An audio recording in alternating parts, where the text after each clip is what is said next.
Okay, we're back. I started, as you can see, I buttoned up the caliper on, or the brakes onto the caliper. I ran into a problem. I reverse bleed. I know there's other methods out there. A lot of people have what they like, whatever. If you're watching me do my brakes, you're going to watch the reverse bleeding process, because that's the way I like. It works good for me. It's easy, one-man operation. Plus, I just like the idea that you're using gravity to your advantage. Air bubbles want to rise. When you reverse bleed, air bubbles rise, so it makes it easier. Unless you're working outside in gale force winds and the friggin' brake fluid bottle dumps over on you and you get air sucked up into your line as you're pumping into your system. So I'm winding right now because I got air into my lines. Now, initially I took all the fluids out, so I got to fill up the brake housing itself as well as the lines, but dumping over that brake fluid bottle didn't help matters. So I wanted to get this on here, just show a little trick.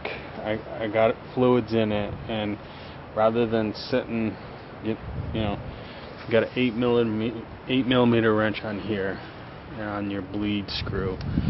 You know, instead of sitting here just forever, pump, crack, tighten, pump, crack, tighten, pump, crack, all that shit. Nifty little trick.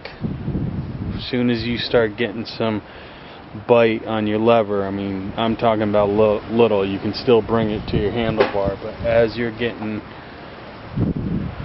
bite on it, a quick way to help with this, as you can hear the wind that I'm freaking trapped in right now. As soon as I start to feel taking some grip on my lever, you can see I came around and I zip tied the lever. Okay, I can't explain the physics on it or whatever, but trust me, this works, and it's a good little trick. I did this a couple minutes ago and it was really tight just to get it to this, and now you can see, which means the air bubbles are already working its way out.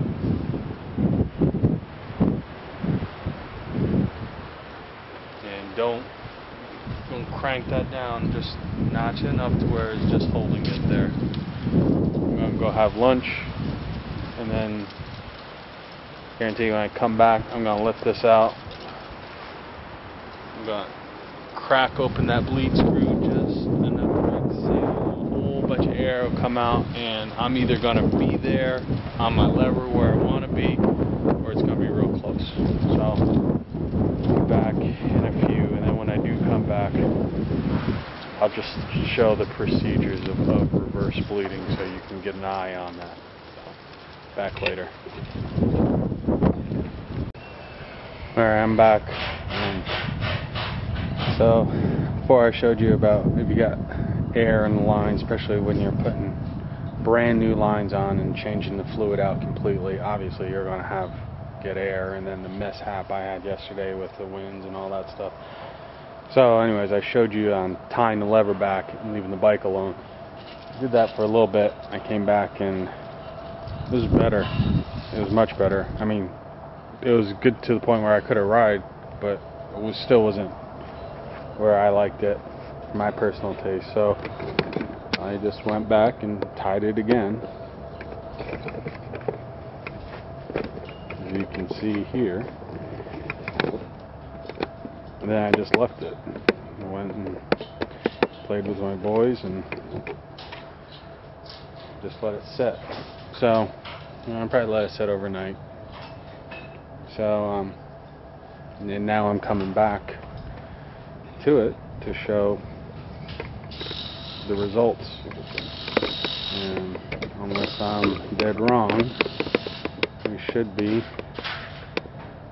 this bike should be good to go if I had to bet. So let's see what we got.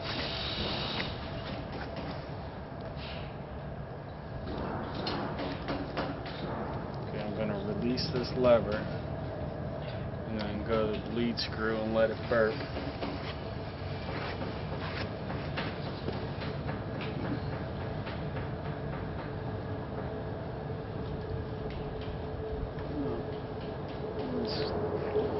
Pretty much no air coming out. Got a little bit of burp, so as you can see. Yesterday when I first did this video, this bar was coming to the handle. It just had just a little bit of a bite on it. Now, as you can see, I got full brake. So it's a good little trick. Rather than sitting hours upon hours of, you know, hit the lever, crack it, lock it, hit the lever, crack it, lock it with the bleed screw. Just tie the lever back and let the system work itself. Works every time. So I'm still going to do the back brake, but this is solely was intended for techniques on doing these brakes, because I know a lot of times people get leery about doing their own brakes and have problems with it. A lot of that problems is what I showed in the first part of the video, where you just got the air in the system and it just seems like it's not working itself loose, or it's just going to go on forever and ever. If you get like that, man, just tie that lever off and let the system work itself out. Two things to remember. One, you have to have your housing and your lines and your cylinders filled with fluid. Right? This obviously isn't going to create fluid for you. So you have to go through and get your lines wet and prime the systems. Two, you have to work the system until you start to feel a bite. When you start to feel a bite, when I say bite, I mean even if it's just a fraction off the handlebar, as long as you got something, then you can go ahead, because you know your fluid is there. But it's air that's your issue now. The fluid has to be there. So get your fluid in your lines, get a little bit of a bite, get a little bit of action in your system, then tie it off. When you tie it off, okay, leave it alone. Just tie it off. Make sure this is closed tight, obviously, and you don't touch that. And you come back in to check on it, let it 2 hours, 3 hours, whatever you want. Untie it, don't touch the lever, come over to your bleed screw and just burp it. Enough to where you unseat it and let the air come out. Then close the bleed screw and it should be good. And if you're not, just repeat the process again. And as you can see, I got full brake. And when I started this video, it was I could mosh the handlebar with no problem, with ease, with my pinky. But now I'm ready to go. This bike's rideable now.